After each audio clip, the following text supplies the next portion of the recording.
Aujourd'hui, nous avons le plaisir d'avoir Steve Pirret avec nous, qui est avocat chez PwC Legal, spécialisé en droit fiscal, mais encore plus particulièrement dans toutes les matières relatives aux litiges fiscaux, tant au plan administratif, on ne va pas trop rentrer dans le détail là-dedans, enfin, tu viendras peut-être là-dessus tout à l'heure, Steve, administratif, mais également, évidemment, judiciaire, devant les cours et tribunaux. Et aujourd'hui, c'est un sujet quand même très technique pour les gens qui ne sont pas du tout familiers avec ce genre de sujet. Il s'agit en fait des nouveautés en matière de délai de prescription.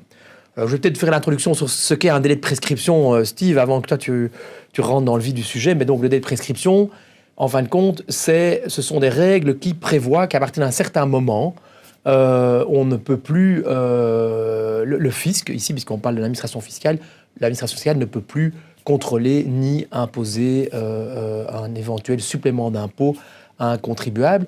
En fait, c'est un principe assez important de sécurité juridique, et on va le voir tout à l'heure parce que il y a des nouveautés, on a repédalé en arrière par rapport à des mesures qui ont été prises récemment, mais ça, je te laisserai évidemment couvrir.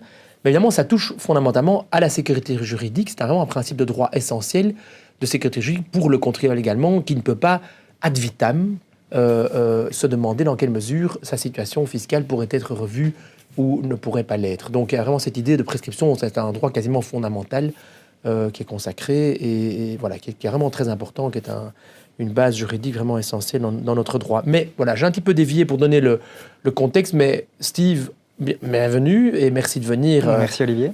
Et de passer un peu de temps avec nous. On va peut-être commencer directement par les nouveautés. Quelle est la nouveauté la plus importante de l'été, je pense. Si je ne me trompe pas, c'est une loi qui date de cet été 2025. Oui, tout à fait. Comme tout le monde le sait, Olivier, la réforme fiscale est en cours. Certaines mesures sont déjà entrées en vigueur, et notamment une mesure en matière de procédure fiscale, c'est celle de l'accroissement d'impôts. Alors, initialement, en cas de contrôle fiscal, l'administration fiscale pouvait infliger un accroissement d'impôts de 10% en cas de première infraction. Elle pouvait également y renoncer.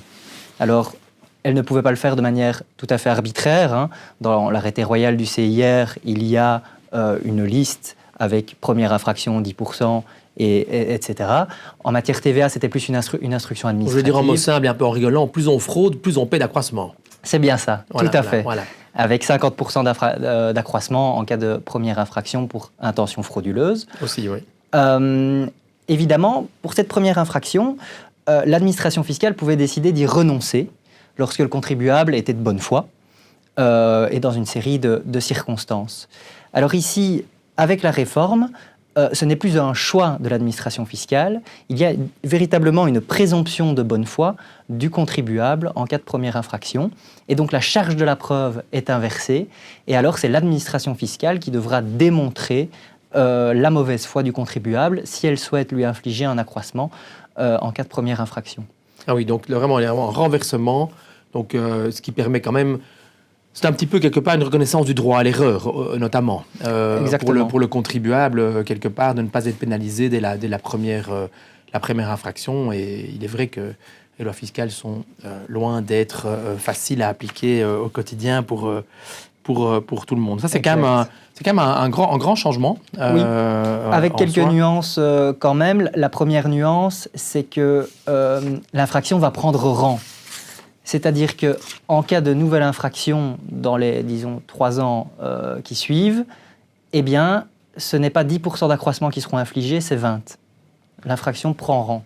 Ah oui, c'est ça. Donc, en fait, quelque part, même si elle n'a pas été appliquée, elle prend rang dans le sens où elle sera prise en compte lors de la deuxième infraction pour passer directement à l'échelle de 20%. Exactement. C'est ça. Ouais.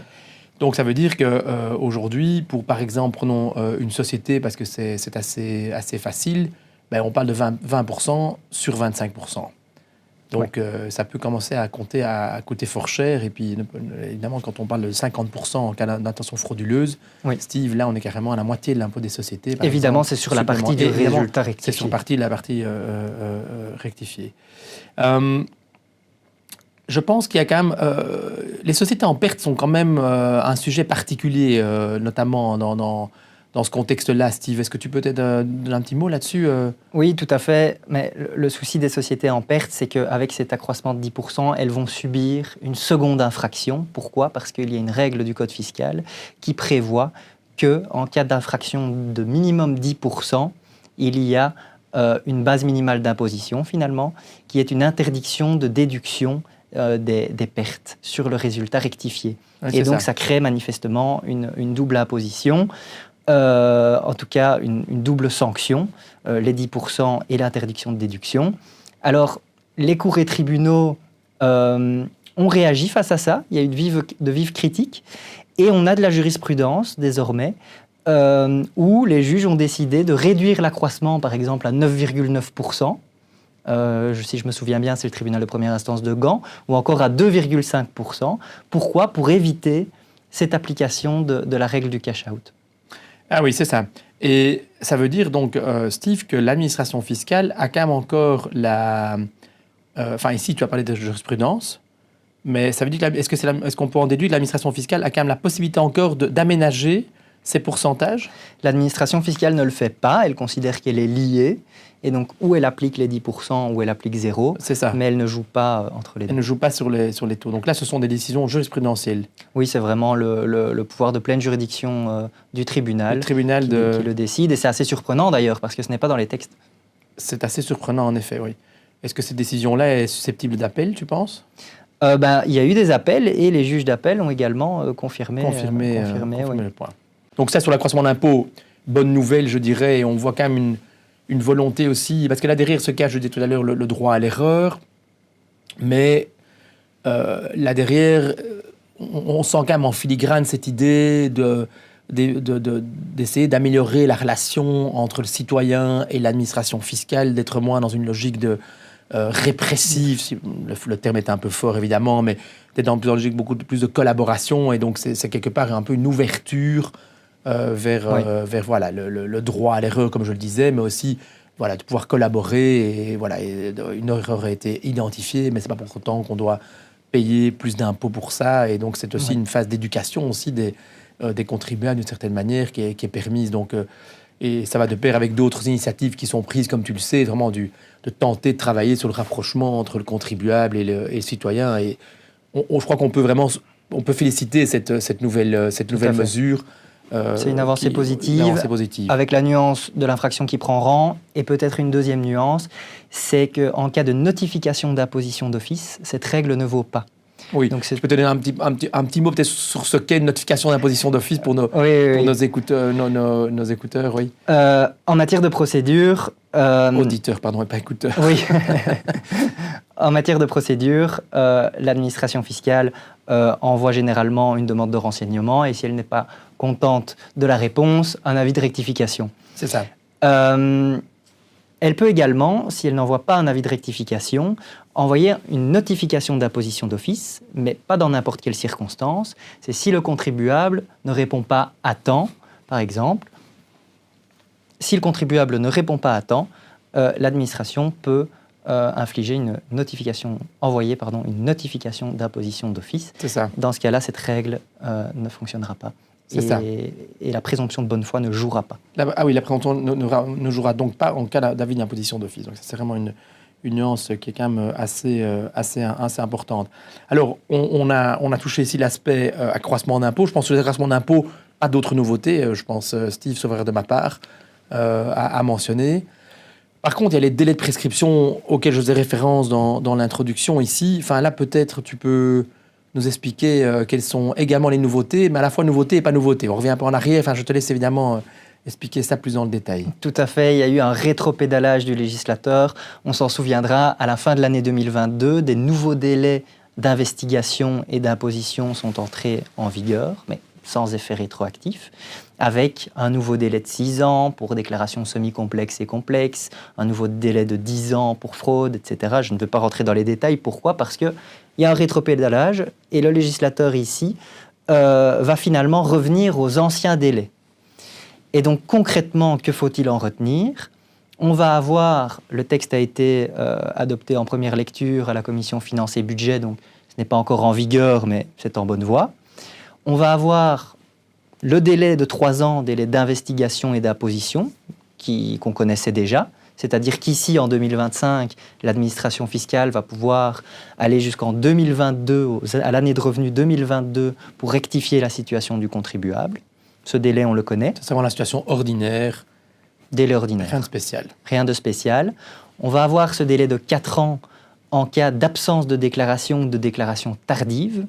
Et donc là, un grand point d'attention pour les contribuables de bien déclarer, de bien rendre leur déclaration fiscale à temps pour éviter l'application de ce délai de 4 ans. Et puis, on a un délai spécial de 5 ans. Je ne vais pas rentrer dans les détails. Il existait déjà. C'est notamment si un contrôle ou une enquête fait apparaître une infraction en matière de précompte mobilier ou professionnel. Et puis, on a un délai pour fraude, délai de 7 ans, qui est le délai en cas de fraude. Si l'administration fiscale souhaite étendre le délai d'investigation à 7 ans, elle doit d'abord notifier des indices de fraude pour investiguer au-delà du délai. Ce délai-là, il va de nouveau être d'application dans les prochains mois, prochaines semaines. Donc maximum 7 ans. Oui. Alors que tu as dit tout à l'heure que tu n'allais pas couvrir les mesures de 2022, mais c'était quand même bien au-delà des 7 ans. Sauf erreur de ma part, il y avait quand même un délai maximal de... il y avait un délai de 10 ans, pour fraude, mais qui finalement n'est jamais effectivement entré en vigueur, puisque ces délais n'ont pas d'effet rétroactif. C'est ça, voilà. Donc, mais politiquement, on voit quand même une idée d'être revenu sur un délai de 10 ans qui avait été fort critiqué, notamment par le monde des entreprises, parce que je parlais tout à l'heure de sécurité juridique, mais 10 ans, en 10 ans de temps... Il y a beaucoup d'eau qui coule sous les ponts, ne fût-ce que déjà la problématique d'accès aux données, aux justifications, tant pour le contribuable que pour l'administration fiscale elle-même. Tout à fait, et tu parles de ça d'ailleurs, la rétention des informations était passée à 10 ans et va rediminuer à 7 ans, justement pour se caler avec les délais de prescription. Quoi. Tout à fait. Ce qui est tout à fait logique.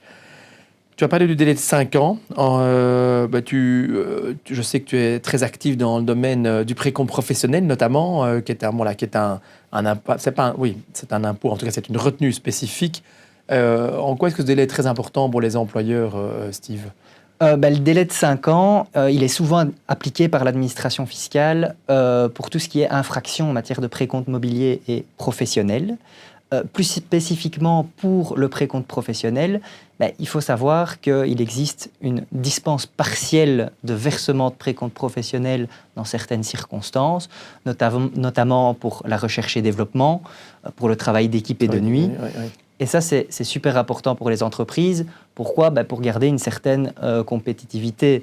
Quand on regarde le dernier rapport de l'OCDE, la Belgique est en tête du podium des pays les plus taxés sur le travail. On est à 52,6%, c'est assez énorme. Et donc ici, avec cet avantage fiscal en faveur de l'employeur, on restaure une certaine compétitivité pour la R&D, pour le travail d'équipe et de nuit. Donc R&D, c'est la recherche-développement. Oui. C'est vraiment l'idée en fait, de pouvoir diminuer la retenue de précompte professionnel sur le salaire d'un chercheur ou d'une chercheuse. C'est vraiment l'idée de base de 80% sur ma part. Oui, c'est exactement ça. En matière de travail d'équipe et de nuit, ça avait été mis en place à l'époque pour éviter la délocalisation de Fort Genk. C'est toujours en vigueur, mais il y a énormément de contrôle dans cette matière-là. Ah oui, c'est ça. Et donc, donc 5 ans, là aussi, c'est un délai quand même déjà assez long, en fait. Parce que lui, Steve, il est d'office d'application, les 5 ans, dans ces deux matières. Précompte professionnel et précompte mobilier. Attention, ça reste un délai spécial. Il est d'application en cas de contrôle ou d'enquête qui fait apparaître une infraction dans cette matière-là. Il y a des petites subtilités. Il y a des subtilités. Oui. Tout à fait. Tu as parlé essentiellement du précompte professionnel.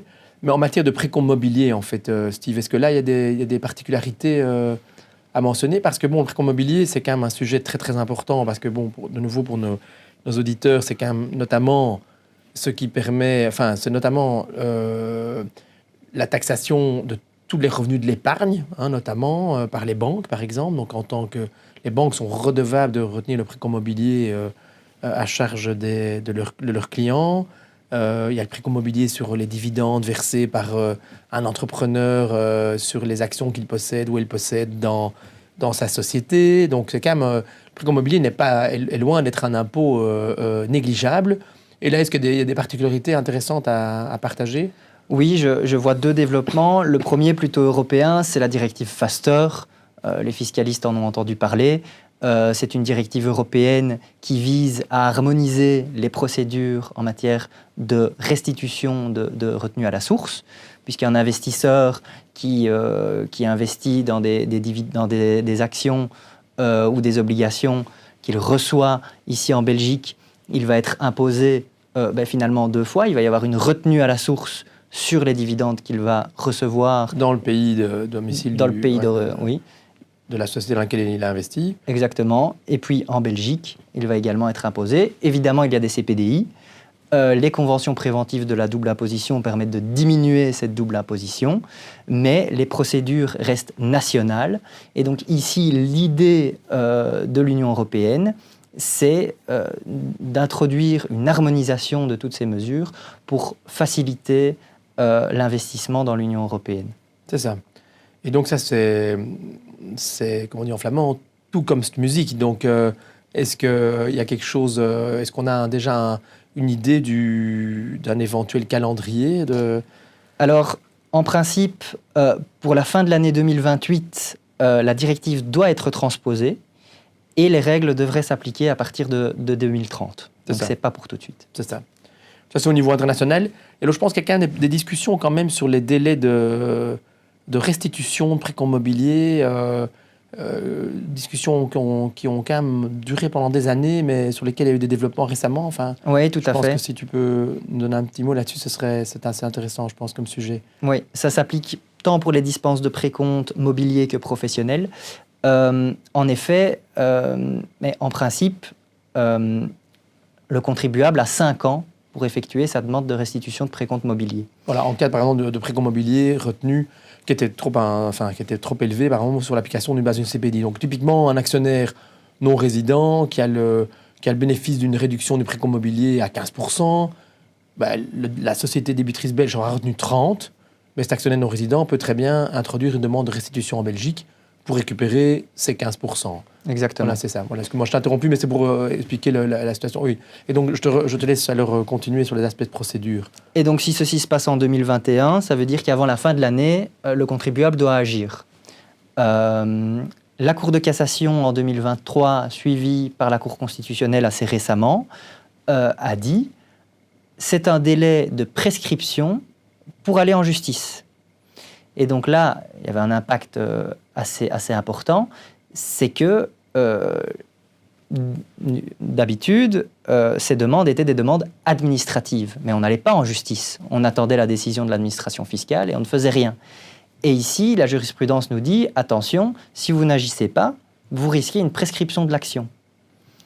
Et donc, l'administration fiscale a réagi, a publié une circulaire en disant, ne vous inquiétez pas, si vous introduisez une action administrative et puis qu'on rend une décision au-delà de ce délai de 5 ans qui est négative et que vous souhaitez aller en justice, on ne demandera pas l'irrecevabilité de l'action. Oui, mais le problème, c'est que ce sont des règles d'ordre public, des règles de prescription. Le juge doit les soulever d'office. Et d'ailleurs, ça s'est passé 5 jours plus tard, où le tribunal de première instance de Bruxelles a dit irrecevabilité de l'action. Et donc là, il faut être super prudent. Et il faut à tout le moins introduire une action à titre conservatoire. Dans les 5 ans. Dans les 5 ans. Même si on a introduit une demande de restitution, entre guillemets, administrative. C'est ça. Et la règle s'applique également pour les demandes de restitution de précompte professionnel, sauf que ce n'est pas l'article 368, c'est l'article 368 par 1. Les auditeurs vont être perdus, mais en tout cas, mais le délai n'est pas le même, c'est 4 ans au lieu de 5 ans. Donc là, ce serait pour une demande de restitution de précompte professionnel en 2022, il faudrait agir fin d'année. Il faudrait agir avant la fin d'année ici, par exemple, tout à fait. Bon, mais Steve, des développements quand même intéressants, parce que ne fût-ce que le dernier point qui intéresse quand même les techniciens de la fiscalité, au moins il y a quelque part une certaine clarification. C'était une discussion quand même qui était qui a duré très longtemps en fait, et qui a créé toujours une incertitude. Et par contre, sur le plan des dispositions, des récents changements en matière de procédure fiscale, je pense qu'on peut dire qu'ils étaient souhaitables parce que probablement que la réforme précédente avait été un peu loin, autant au détriment du fisc, à mon estime, que du contribuable, parce qu'allonger les délais de contrôle, ce n'est pas non plus nécessairement bon pour l'efficacité aussi des contrôles et la lutte contre la fraude fiscale. Donc, quelque part, je pense qu'être revenu sur des délais raisonnable est probablement une très, très, très, très bonne chose. Oui, je suis tout à fait d'accord avec toi. Voilà. Mais Steve, en tout cas, un grand merci pour ton temps. Et affaire à suivre, puisqu'il y a encore pas mal de lois fiscales qui devraient tomber d'ici la fin de l'année. Donc, on aura peut-être l'occasion de te réentendre sur d'autres sujets. Avec grand plaisir, merci. Merci à toi, Steve.